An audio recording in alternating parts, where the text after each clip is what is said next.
Clay, I wanted to start this podcast off by apologizing for being late last episode when you had dusted off the old summoning podcast device, and I didn't show up for a little while. And I wanted to apologize, and I just wanted to, I know we should take a little bit of personal responsibility for these types of things, but I wanted to kind of give an explanation as to why I didn't show up on time for our scheduled podcast. So Please do. You obviously remember I had to rent that therapist's office, right? I had to give Renee Picard as a client. I had to, buy some sweaters. I had to do the whole thing. We pretend we had to go through multiple appointments. That took a little bit of a time. But then after that, I had to actually break into the Soong laboratory because I needed to reprogram his VR headset. And apparently, and I have to remind you that I don't have my powers at this point, right? This is very troubling to me. I don't have my powers, so I have to break into a billionaire's mansion in the LA Hills, and where he's doing secret experiments in his basement with eugenics. And I have to get in there, and I have to reprogram his VR headset. On the side of that, I also, again, I don't have my powers, right? So I have to create a cure for the daughter who's locked in the basement there that he's been doing eugenics on. So I had to actually sign up for a 2-year postdoctoral position at the local research center where I could get access to the machines and everything like that, and I could craft this sort of cure that was going to cure her. Again, I don't have my powers. Getting your degree at your age that's just a round of applause right there. Right. So that alone, I understood would be excuse enough. I'm clearly not Chinese or Indian either, so I had that working against me as a postdoc in this lab set. And outside of that, once I had the cure and I had, made a few publications for my sponsor PI and everything like that, I did all the work there. Once I had the cure, I had to browse Etsy to find the perfect little thing because, again, I don't have powers here, right? I can't just make this thing. So I had to find an Etsy little tag on it that said freedom. I had to pay $5 extra to get that shipped out to me. I somehow have a shipping address. Yeah, lovely and nice and rustic and very, very. That's all. That's Etsy. A certain feel. Everything you look on Etsy is rustic and faded paints and everything like that. So that was really fantastic. But then, really, the thing that killed me, and again, I don't have my powers, is that I had to get into the basement of the LAPD by pretending to be an FBI agent. And I had to forge, again, without my powers, I had to create a badge to scan to get in, get the costume, go into the secret lair. No one asked any questions. And then I showed up. And so that's a long way of saying I'm very sorry for being late, but it's been a hell of a journey. Yeah, I'm impressed that no one noticed that your FBI jacket actually said female body inspector on it. Well, again, I don't have my powers. That's what I'm saying. Yeah. what I can't really expect so much of you given that you don't have your powers. No, I mean, you see that? You see that? There's just literally nothing happening there. I don't know. Yeah. Here we are. Thank you for indulging me on that little bit, but I felt that we had to do a capper to last week's. Mine went on a little bit longer, though. But we'll get into all of that and more because we're going to talk about Mercy, Mercy, Mercy, the 8th episode of Star Trek Picard. Its second season. It's only one Mercy in the title. Came out April 21st, 2022. Written by Cindy Appel, who's been writing every episode, I think, and Kirsten Bayer. Directed by Joe Menendez in Universe Date 2024. In this one called Mercy, with time running out before the launch of the Europa mission, Picard and Guinan must free themselves from FBI custody. Seven and Raffi come face to face with Jurati and the horror of what she's become. If you would indulge me. Yes. This late into our run here, we're coming close to the end of our story and our show. I'd like to take 45 minutes or so to introduce a new character and just give you some very quick, long-winded backstory. My favorite kind of backstory. Quick and long-winded. Introduce a vague childhood trauma that is the driving force of every decision this character has made for the rest of his life up until this point where he meets Jean-Luc Picard, who just snapped him out of it real quick by convincing him that the guy in the woods was an alien who was not trying to blow his head up. And just really set him at ease, wrap that story up, and just move on. That's what I'd like to do right now, if we could. Yeah, of course. I think a good entry for this one is that you don't have access to the Patreon, so I haven't sent you these comments, but a lot of people in the last episode were saying you guys are missing out because that actor, plays a Voyager character in one of the later seasons who is a time traveler, and he's going to be that character from Voyager in this episode. I said, that's I guess that's some lore I'm not aware of. Me and Clay don't really know that. That's kind of interesting. If they do that, it would make thematic sense. And of course, the show doesn't do that. It's just the same actor who's playing a different character. So shame on all of you for thinking that something else was going to be happening. Yeah.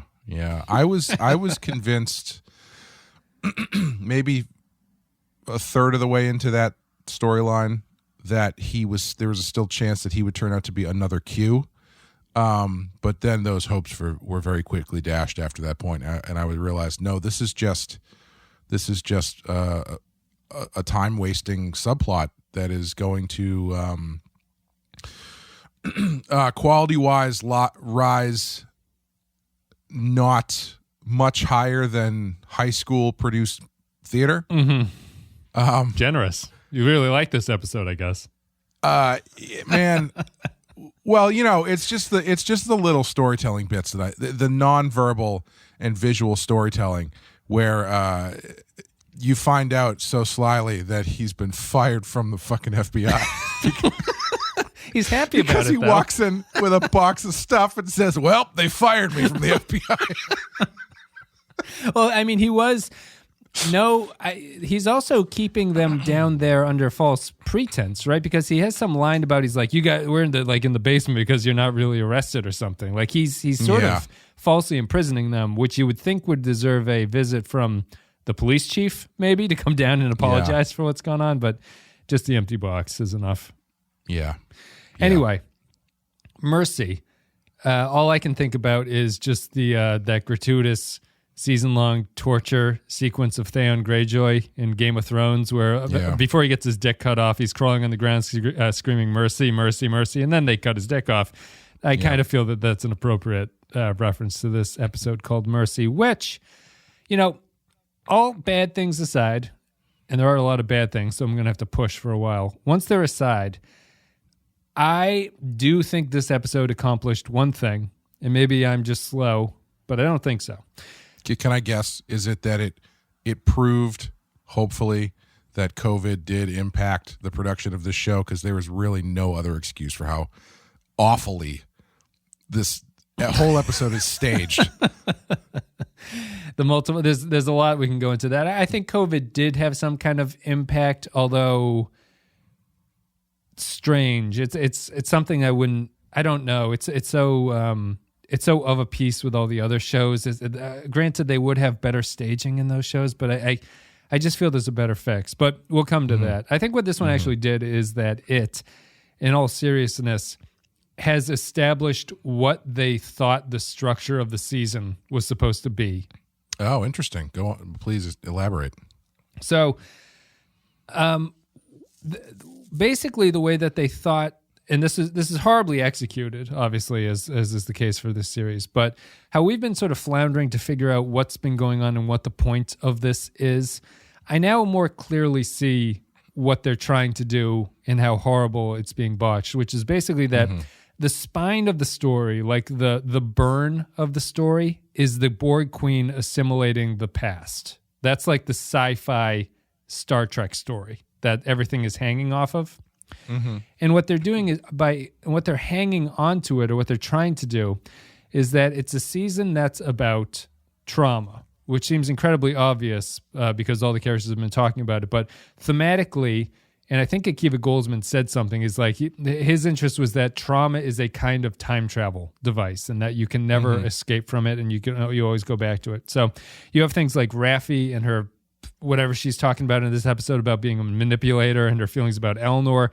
You have that scene was egregiously bad. You have Seven as a Borg survivor going through her kind of thing in the 21st century. Jurati is alone and isolated and depressed. Picard's mother is a source of trauma. You have Rios and his ice storyline. You have the cop and the Vulcans, which is his trauma. You have Soong's daughter going through her own thing of trauma. And what they've done is that Q is going through his own version of trauma, except because he's an omnipotent God creature, his trauma is in the future as opposed to something in the past, which is that his trauma is realizing that he's going to die from whatever's happening to him, right? So Q is suffering from this sort of unique version of trauma, which is that he has not actually suffered anything, but he is going to suffer something in the future. And however they're going to dovetail it, that's what the point of all of this has been. The downside of it is that the show seriously undermines trauma because it has no real understanding of what the word means anymore. So in the sense that, like, I'll talk for just a second, I'll throw it to you, but in the sense that, like, it's different. One thing about talking about this show that's very hard and difficult to do is that a lot of people want to get like political with its messaging, and I probably complained in the past about this sort of like the ideas and the politics that drive the show tend to drive the storyline decisions that they're making. And I don't think it's as overt as that. Like, it's not Discovery bringing Stacey Abrams in at the final episode of last season or whatever. It's not this overt thing. But what drives them is a fundamental ideology that informs modern far-left progressivism ideology, which is that there's like nothing is of yourself. You are the outcome of everything that has been done to you. You're like victim. The victimology of yourself is what creates your present situation, which is kind of distinct from saying that all the things that you've experienced make you the person you are, which is a reasonable thing to say. But it's more a sense of that bad things constantly happen to people, and the bad things are what makes them the people that they are. It's not just sort of like a give and take of good and bad stuff or life and things coming upon you. It's the sense that heavy bad shit is constantly happening to you. But what the show seems to undermine that with is that, interestingly, multiple storylines in this series are that your trauma is actually a misunderstanding of something. It's not what you thought it was. And so it's also kind of making fun of this idea, I think unintentionally, because I think they seriously believe this, but by the Picard's mother trauma, Picard actually didn't know what was going on, and so he's not really traumatized by that. And this cop story, which is he's built his entire life off of misunderstanding, is also similarly corrected by just explaining to him that this is not the case and that you're wrong. It's a really fascinating... Both situations really putting a lot of stock in what these the two mystery people who are telling them this information are actually saying. Like, it's a lot of trust in that stuff, right? And it's so I'll just finish up and you can talk because I've talked a lot of time. But I think that it's a very modern ideology that is. I've said I think before when I was more mad about the show, I called the creators of the show stupid. I don't think the creators are stupid, but I think they're beholden to an incredibly stupid worldview. And I think that they don't really understand what they're talking about at any point. And the show is just a flailing arms and legs kicking that they don't really know what their point is, outside of the fact that they know that this is kind of the catchphrase that they have to go with, that the season arc is trauma. And how are we going to do that? And I think that it runs into problems because Star Trek has historically not really done this kind of thing. Like, this is a very different idea of what a Star Trek universe is supposed to be.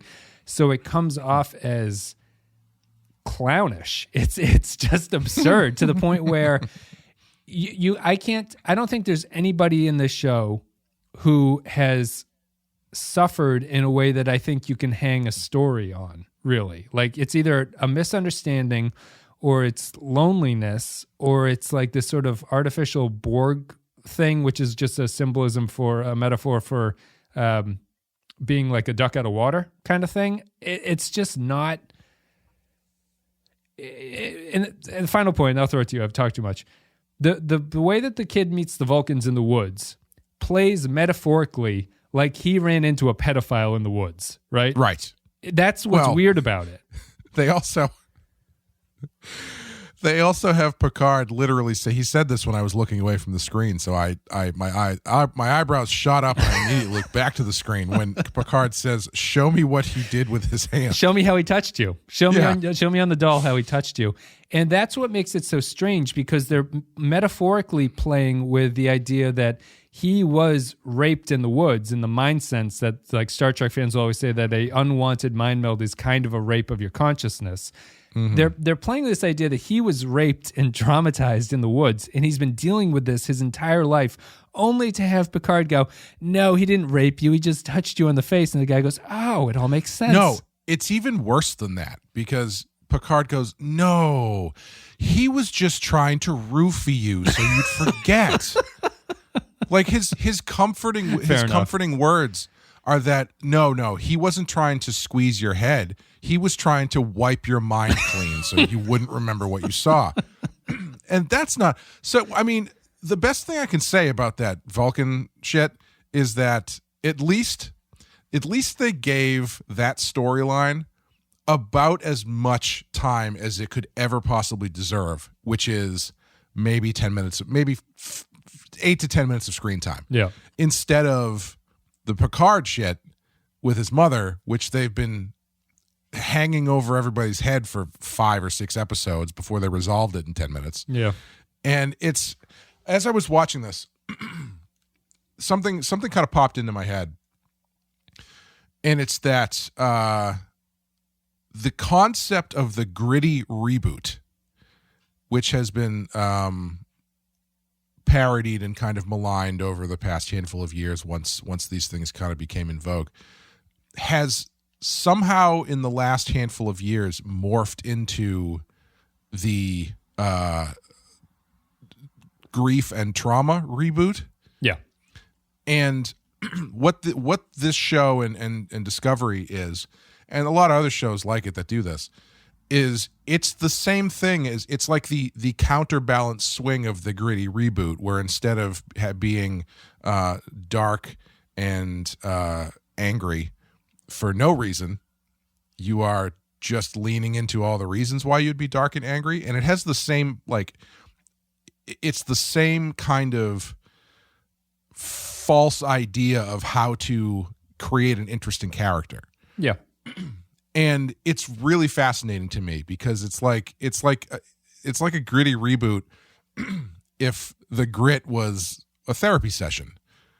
Yes. And I'm really fascinated as to why things are going this way, especially with Star Trek. And this season, I think you're right. I think you're right in your analysis of what they're trying to do. But it's just so poorly executed. It's terrible. It's horrible really execution. Yeah. It's amazing it took 8 episodes to clarify for us what the sort of spine that's going through everything here is. Yeah. You know, this episode, I'm actually shocked that you said the woman who wrote this had been writing all of them. She's written at least the past 3, I think. Her name has been one of the writers on it, yeah. Because I thought this was by far the worst, most poorly written episode. And I don't even mean that. I mean, like, the dialogue was terrible. It was speech after speech after speech, where every single character got to, like, get teary-eyed and kind of explain what was going on with them in a way that is so unnatural and used. It just felt so painfully modern TV, where, like, they would string together a bunch of big words really quickly as, like, a quippy response, like it's fucking Gilmore Girls or something. Sure. And it was just so jarring, and it didn't do it much favor when these things are happening, when 2 of your characters spend an entire episode in an alleyway, walking back and forth in an alleyway for some reason. And then the other 2 characters spend the entire episode in a basement. Mm-hmm. And then you have 2 other characters who are in a nicer basement. And then you've got Rios and the kid who are on a ship, which looks like a basement. Yep. And it's just, everything felt so staged and so, like, junior theater. And you are, this cop plot just really sums up and really shows what is bad about this show in not only the way that they kind of bungle the resolution, but just the idea that they introduce this shit and this so late into the season and then wrap it up so quickly, and the moment of like trauma or whatever they want to call it is like fairly benign, all things considered. And I was thinking, it's like, if they had introduced this cop in like episode 3, maybe this would feel a little bit more earned. Like if this guy was kind of on their tail the whole time. Right. But just to toss this thing in there and expect anybody to give a shit about what's happening with this guy is frankly insulting. Not to mention the fact that it brings up so many questions about why he saw Vulcans in 1983 or whenever, or 1950 or whenever he was that age. Yep. It's just like, I don't understand why you're supposed to care about this.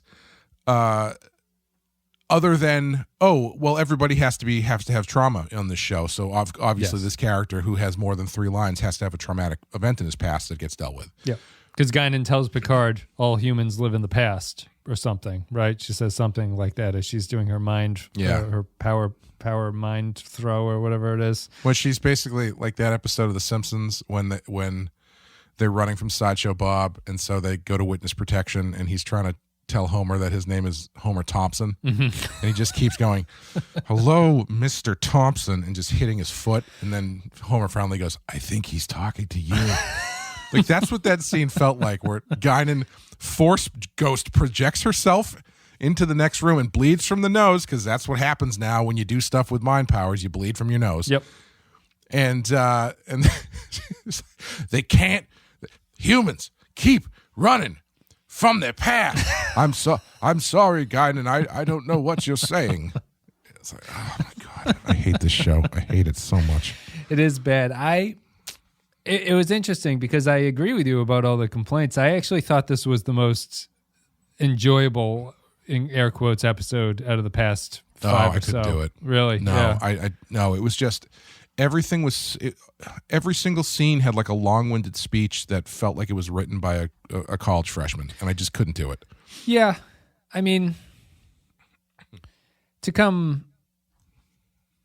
that Raffi stuff, man, was fucking awful. Yeah, I'm just... Like, in the middle of that conversation, to do like a flashback to her convincing Elnor to join Starfleet or whatever the fuck it was. And they got Elnor doing the same thing where she's like, Raffi's like, well, I don't know, maybe you should do this. And then Elnor has to have a quippy comeback where he's like, well, it seems maybe that your predisposition to act like a narcissistic introvert is... It's just like, shut the fuck up, man. Mm-hmm. What are we doing? Yeah.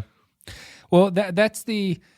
What's so interesting about the show and gives it that sort of script by telephone game thing is that it's similar to me, the Raffi thing, when they say you're a manipulator. I sit there going, is she? Like, how has that happened? So the show goes, oh, that's right. We have to give you a scene where this actually happened. So here it is right now. It's the same as the Jurati talking to the Borg Queen and the Borg Queen saying, you're lonely. And I go, is she? Like, is she really lonely?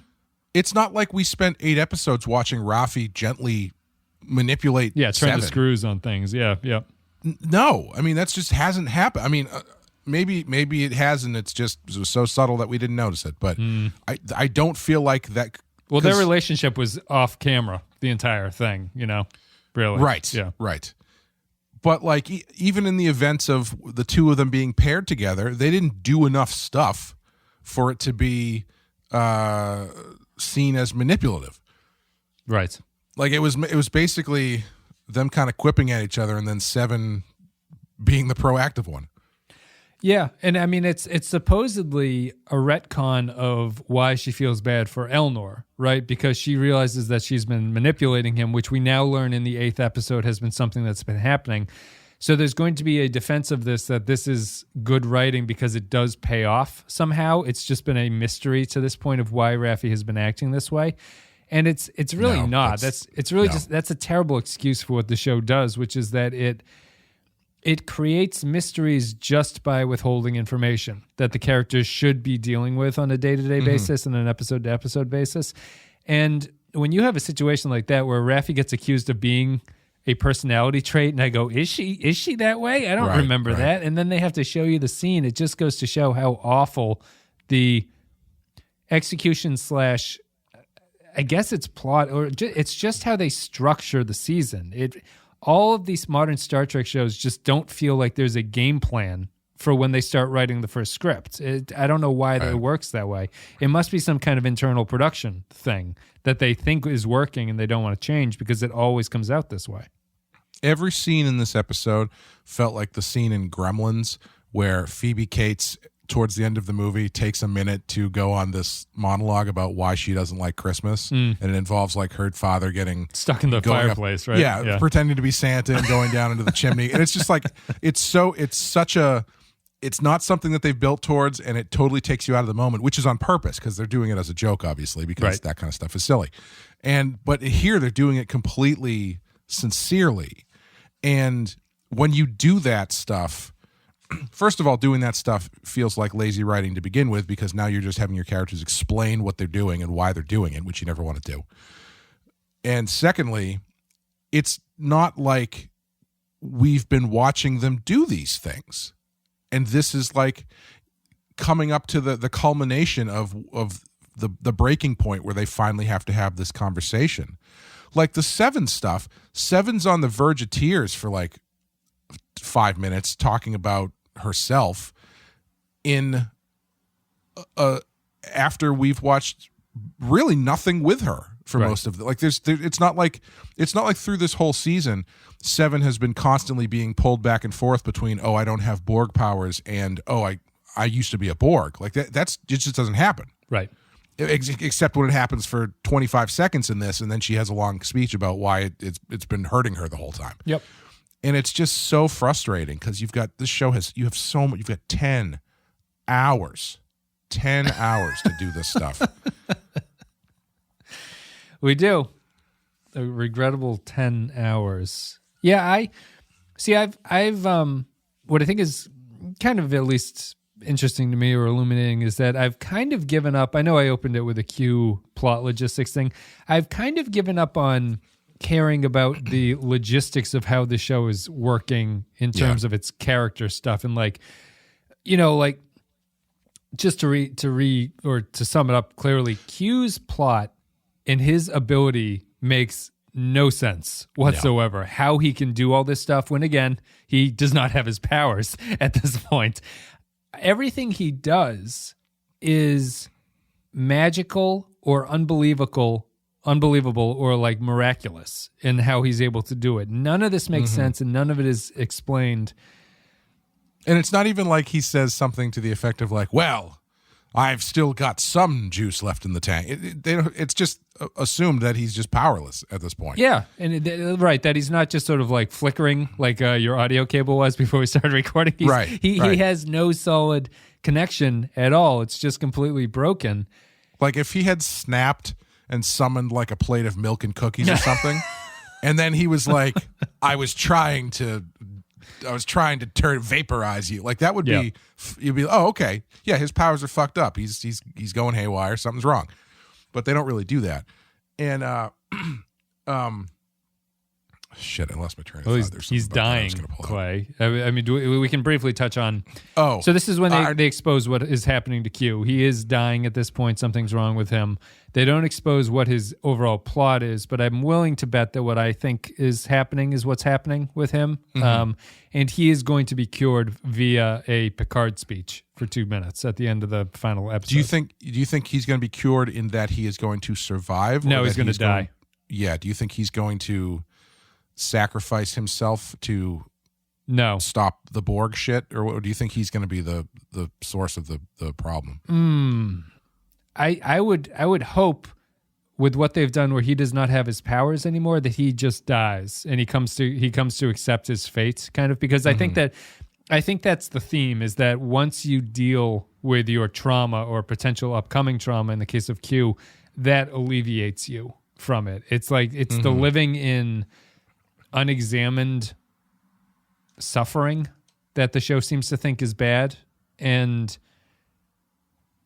I think that Picard will talk to Q, and Q will go like, "You're right. It's okay to die. That's part of life." And then he'll die, and then that'll be the end of it. But again, to what you're saying, it would make sense if he somehow triggers them to go back and resets everything as a final act. But I don't know how they would work that in. Q, don't be afraid of dying. I know someone who can put you into a robot body. And you'll live out the rest of your natural life, which is probably only about 5 more years. But hey, it's 5 years, right? Who's counting? That's 1,500 days. Man, or whatever. The plot stuff in the show is bonkers. Like when they're in the basement with the FBI guy, and Picard goes, Q won't even have to do anything, because if he reports this to the FBI, they'll just cancel the whole launch. I was like, what the fuck? What the fuck? That's drama, baby. My God. That's Pulitzer Prize winning drama from this group. My favorite plot thing was, I had to watch it twice because I wasn't sure if I had missed something, and maybe you can explain it to me. Maybe I have missed something. Why in the alternate timeline does humanity turn to a eugenicist to rebuild after an ecological disaster? Because, Wes, he's a disgraced eugenicist who also has access to generals who can give him SWAT teams. That's why. He can get things done. I haven't missed something, right? They have not explained what the link is between Soong and how he would assume power there, right? No, they have not gone into that stuff at all yet. No. So we just have to assume that this is just something you have to buy into, that he just the planet turns to him after global warming cranks up the temperature by 5 degrees. That we turn to Adam Soong and say, "You genetically bred humans, therefore you're the person to lead us out of this ecological disaster." I guess. Okay. I don't know. Who knows? Apparently he's got two paths. He either takes over the universe or he dies alone. So I guess if he doesn't do one, then his story's basically over at this point. In the original, does the original evil timeline exist without the Borg influence at that point? Is there ever a timeline where that happens, or are we pre this? I don't really care about the timeline stuff, but the Borg timeline causes that timeline to happen, right? Are we still talking about the divergence? Has that happened yet? That's I don't know. Picard, right? No. I guess the divergence is the Europa Mission. Okay. So if the Europa Mission is successful, then Rene Picard finds some sort of sentient microbiome that somehow makes Soong obsolete or something. Yeah. I'm not really sure what that means. Not as appealing, at least. Yeah. So is it the little microbe going to eat all the CO2 in the atmosphere or something? Maybe. God willing. Yeah, I don't know. All of that stuff is very baffling to me. Chief among them, why? I mean, I guess they give the excuse that the Borg Queen needs to eat the ship or something. Yeah. Because it's future metal. Yep. But I don't know why she even bothers. Why doesn't she just hang around till they leave and then slowly assimilate the entire planet? Why even push tempt fate there? Yeah. No, why not just go... she's doing the Bond villain plot here, where she's taking too long to get to the point about what she wants to do. Really? Yeah. But my favorite was... she's just been hanging around. She's been hanging out in the same alleyway for 8 hours. Well, how long did they spend at that bar looking at that broken glass? Yeah, the guy was cleaning it up the next day. Like, did that guy? And that guy was very nice. Did he not see Seven just throwing broken bottles at the ground? And so, like, it's daytime, right? So she was there at night, and she's busting that window at night. They're there at daytime. Let's be generous and say, okay, let's see, what time do the bars close in L.A.? Let's maybe like 4 a.m. Yeah, let's say 4 a.m. Yeah. So let's say she was there at 4 a.m. smashing the glass. Raffi and Seven are there. It's daytime. People are out and about. Let's give her the benefit of the doubt and say like 9 o'clock. Mm-hmm. Right? The bar owner got a couple hours of sleep, came back to clean up the glass, or he's still there. I don't know. Yeah, well, yeah, It's taken him a long time to get to that glass, I think, as a bartender. He should keep his bar open, I would assume. And so they're standing there staring at this broken glass. And then they ask him what happened to the girl who did this. And he's like, yeah, I heard some guy kind of went down that way. I don't know. Kind of that general direction. And like, okay, great. And apparently they just went around the corner and were hanging out in an alleyway for like 5 hours. Yeah. While she was eating batteries.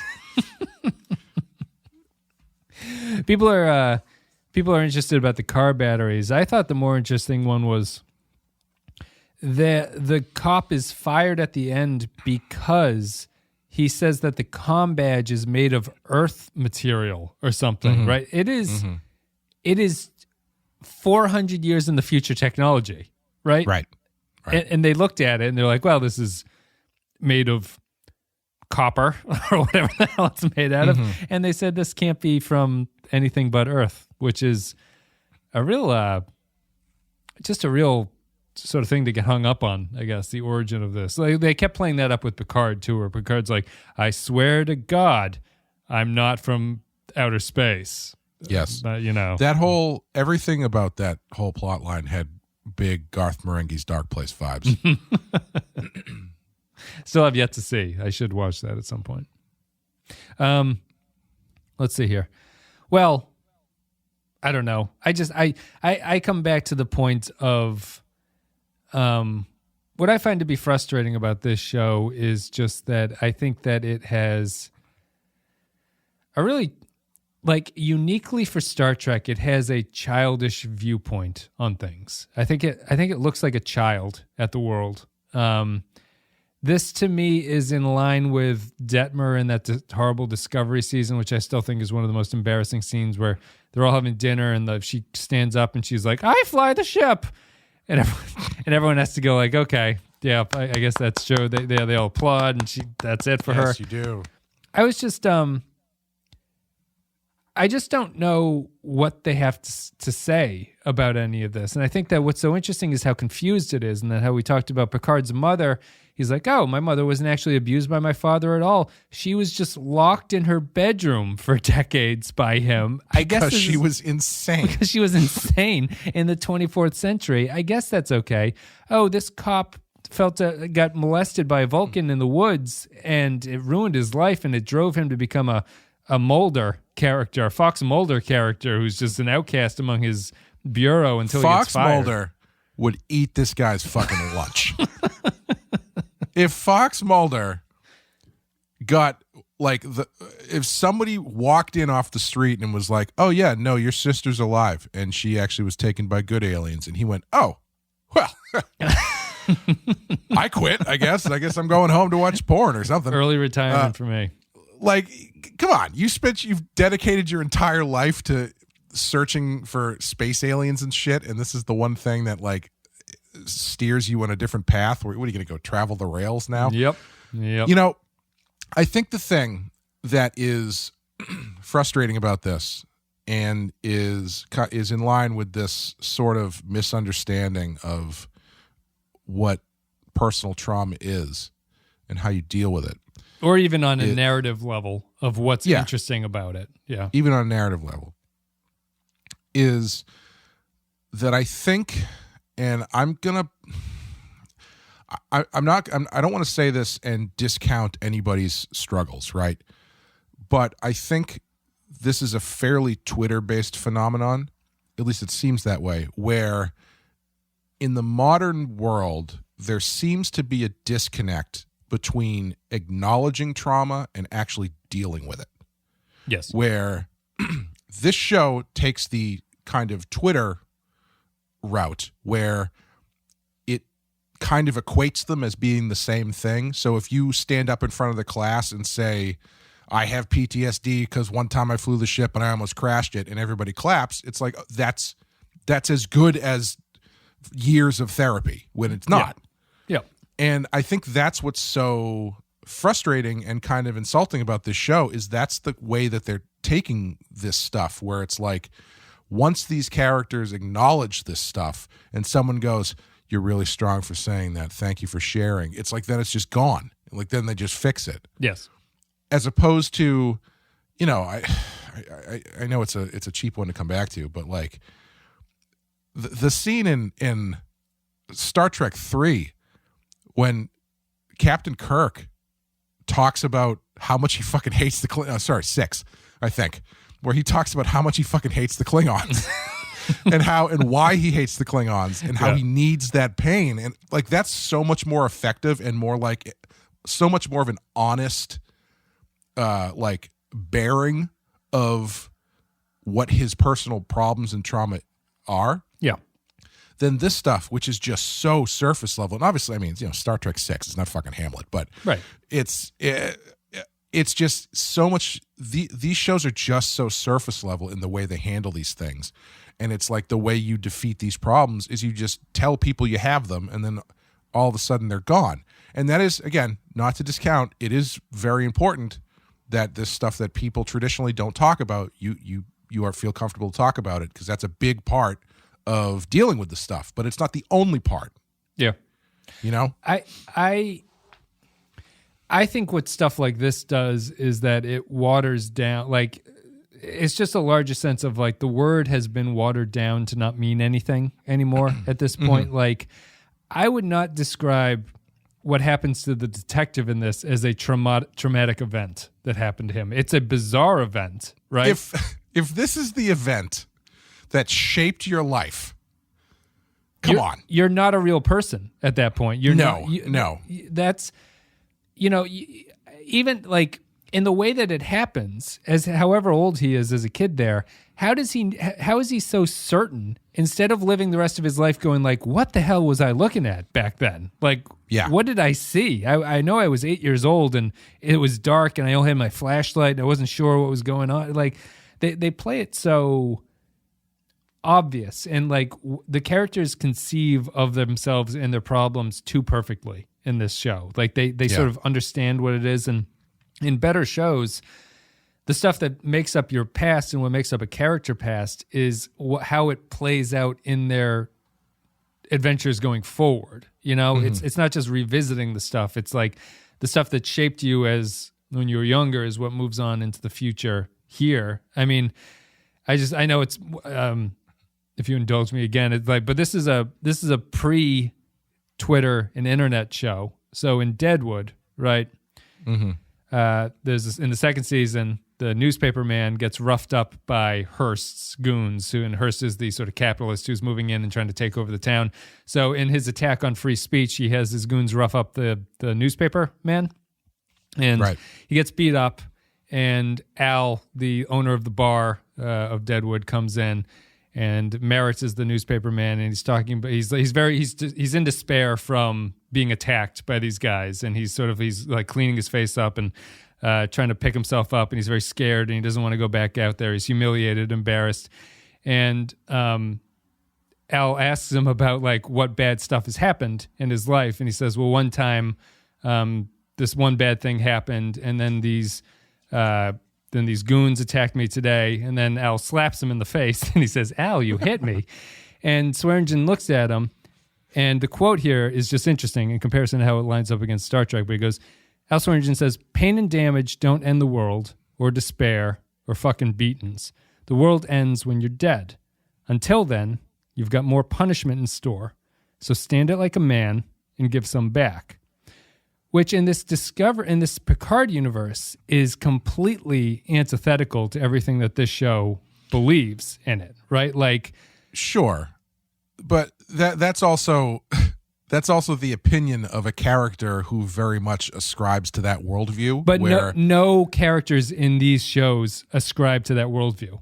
There is no one who says, actually, trauma makes you stronger, and there's a way that the pain of the past can be used to fuel you going forward here. Right. That's not the case in these new shows.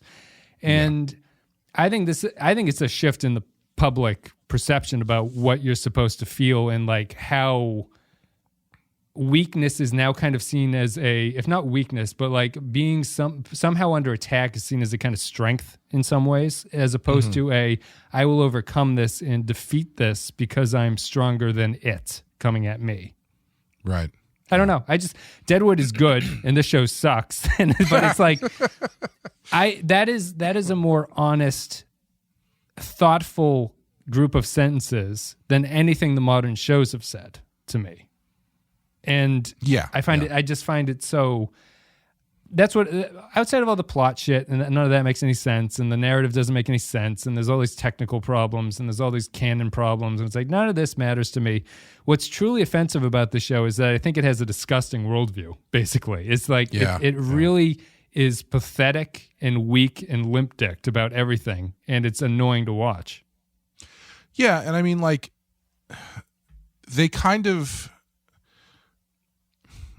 I think linking all of this stuff onto Picard the character, and maybe this just hasn't happened yet, but I feel like it hasn't. The show hasn't been driving in a direction that makes me confident that it will.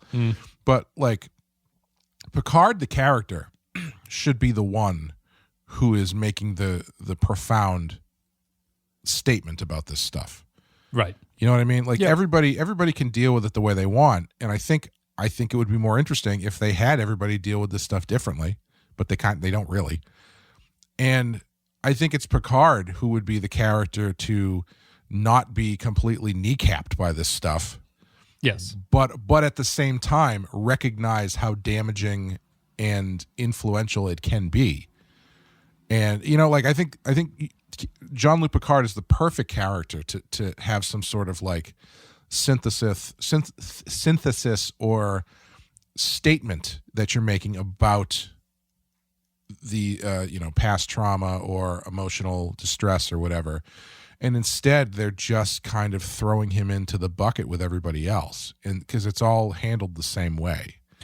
Yeah, the closest they get is the Guinan stuff, which even is so weird that I think even in the show, the cop is like, "What?"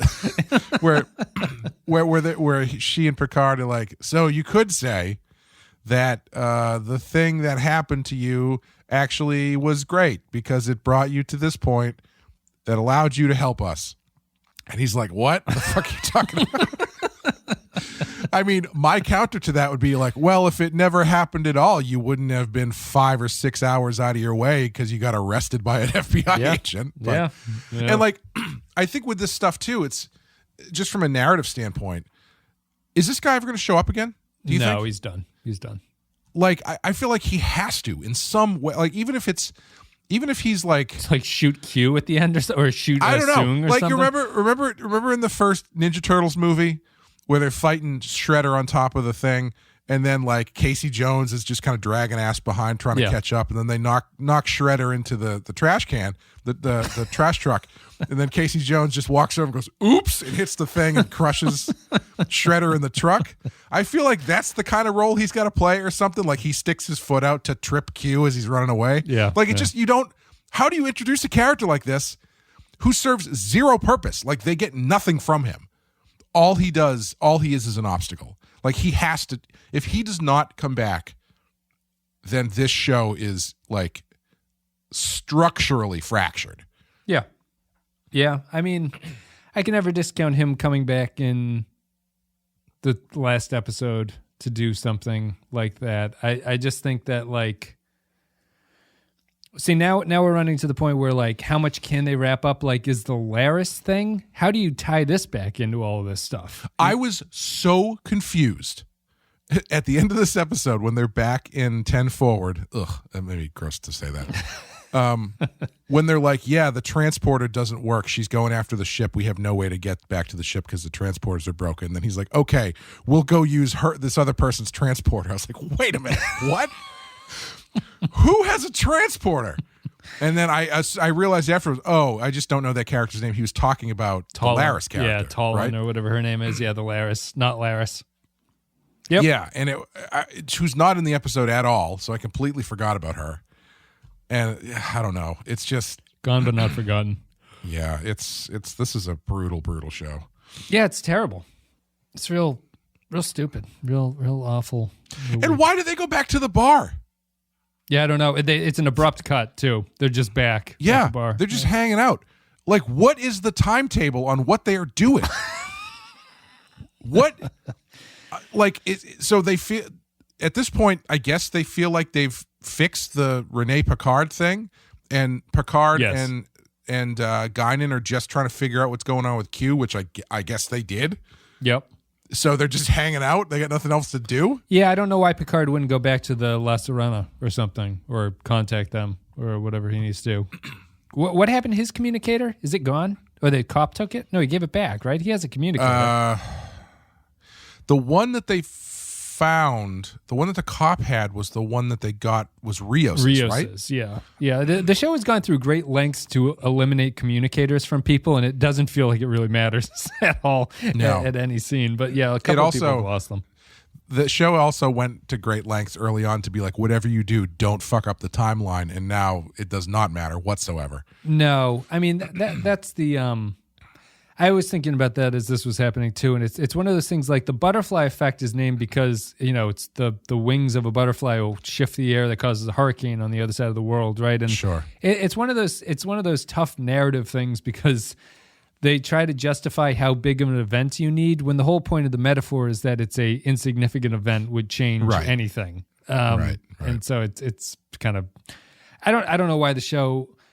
I think that's one of those things. I don't know why the show even bothers to bring it up because it's not going to respect that rule down the line. So why bother? Just say we're in the past and we'll be fine. Because they think they said it and they're like, no matter what we do, can't have a butterfly effect, can't change a single thing. All right, beam us into the middle of the Central Park in L.A. in broad daylight and we'll see what happens. Yeah.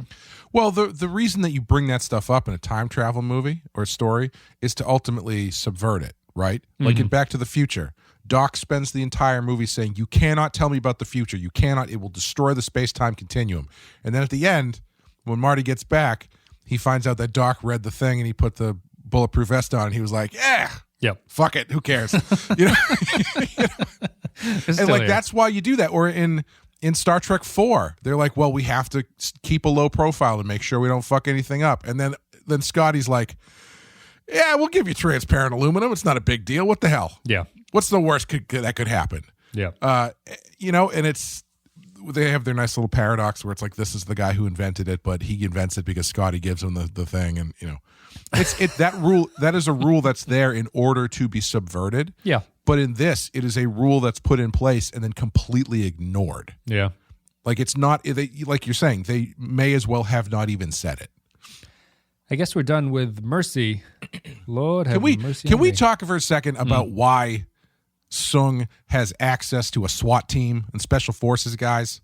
He just has money, I guess. That's the only thing I can get. It's along the lines of why he joined the board. He can just do stuff, I guess. And it's like he is a disgraced eugenicist. Yeah. His name was slathered all over the papers, all over the internet as a psychopath. Yep. Why does he have access via a general who he was on the phone with? They'll do wonderfully, General. Why does he have access to a special forces team? I mean, they look like mercenaries, so I'm sure that's probably it. But still, it's just what is this character? What is he? Why does he react the way he does when the Borg Queen enters his house? What does he think is going on? She walks in and he's just like, and she starts talking to him and he is not anywhere along the lines of, who the fuck are you? Right. Get out of here. They haven't met, right? I'm not just forgetting this. They haven't met each other to this point. No. And he has that great line that I think works better on the page than the way they execute. It was just poorly executed where he says, am I dreaming or is this a nightmare? Yeah. Which makes zero sense. But I was watching it and I was like, oh, I think the idea here is that it's like, am I dreaming because this beautiful woman in a busty red dress just walked into my house? Yeah. Or is this a nightmare because she is some harbinger of doom? But the way they play it is in a single shot where they don't emphasize that she's looking hot. Yep. And they don't emphasize that he's like really taken. He's just like half drunk or whatever, crying. And he's like, is this a dream or is this a nightmare? Is this a nightmare? There's only 2 episodes left, Clay. We're almost done. So is the thing that what's her face Corey has? Did she get like a souped up version of that stuff, or is she somewhere like catching fire walking down the freeway right now? No, I think he cured her and gave her freedom. Why did Q free her? We don't know. I don't know. Right? We'll find out. Yeah, we'll find out. I think that's the thing. Like, I have to shut my brain off as far as like the mechanics of the stuff go, because I don't know who is doing what and why they're doing it at any point. Yeah. Like, I don't know.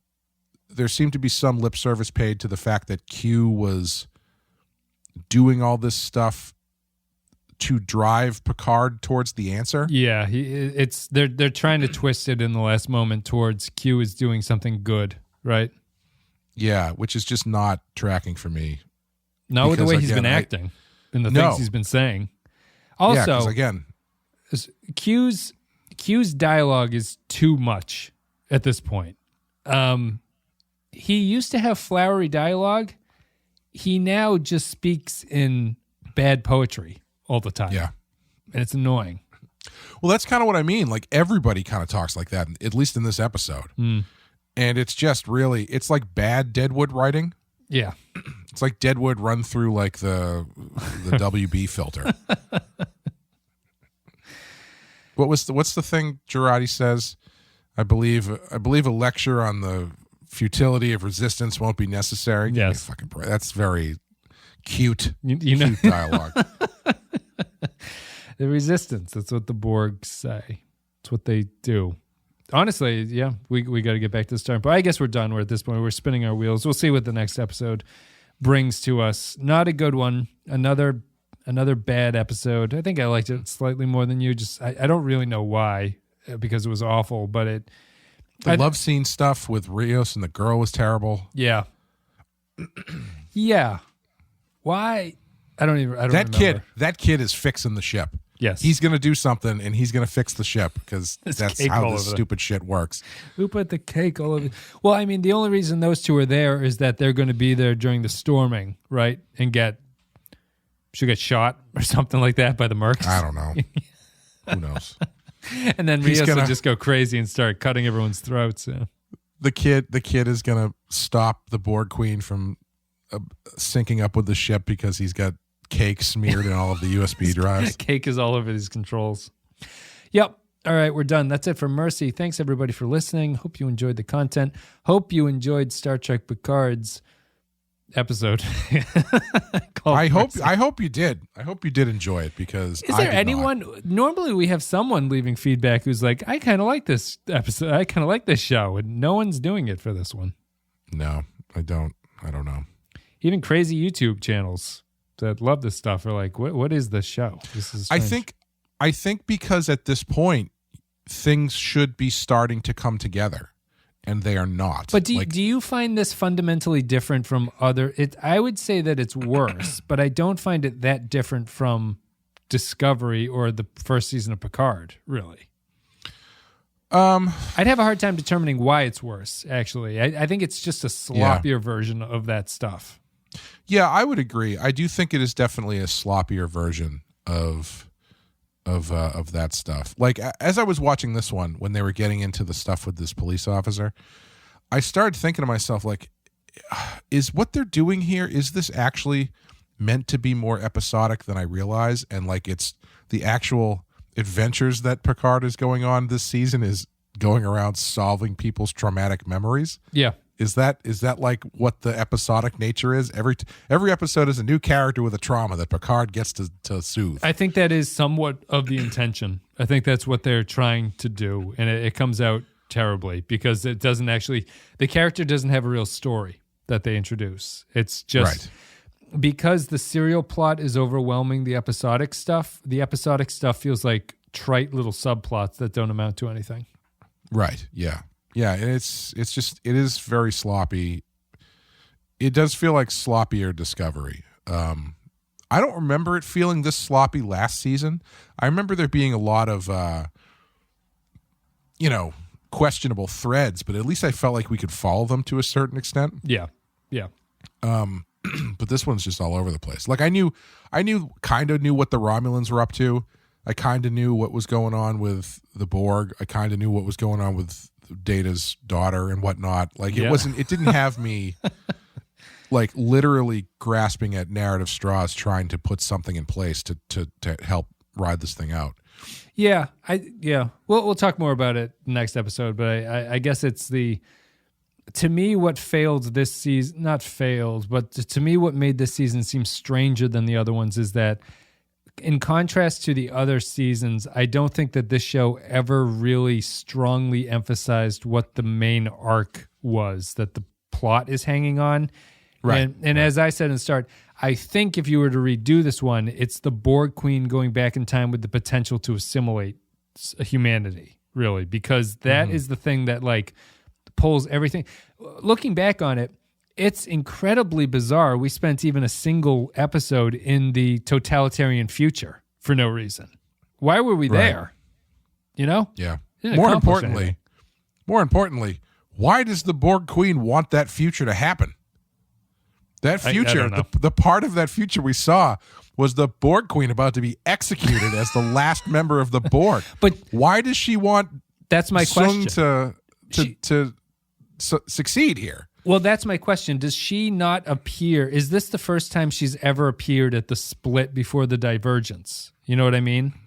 No. I don't know. I don't have a strong enough grasp on the terrible time mechanics that they have going on here, but I don't know if that's supposed to be a novel thing, that this is the first time she's ever spoken to Sung and caused this to happen and therefore is somehow preventing it. I don't know. We're done. We're done talking about Star Trek Picard. We're done talking about the episode. But it's the Mercy. mystery, Wes. It's the mystery that keeps everyone coming back. It's been a hell of a journey, everybody. I'm glad you're listening to this. Thank you for supporting the show on Patreon. If anybody is out there as an aspiring writer, if the mystery of your show is what the fuck is going on, that does not count. You're not counting. That does not count as a mystery. Yep. It's the unless you're David Lynch. David Lynch is the only one who can do that. Is the Flight of the Conchords business time song or whatever. It's like, is that it? I know what you're trying to say, baby. That's it. Yeah. We're done with this. It is over. Thank you, everybody, for listening. Thank you for supporting the show on Patreon. We will be back next week with the penultimate episode of the season. I think it's called Hide and Seek. So we will see if they've been hiding what we've been seeking in the next episode. Thanks, everybody, for listening. We will see you later.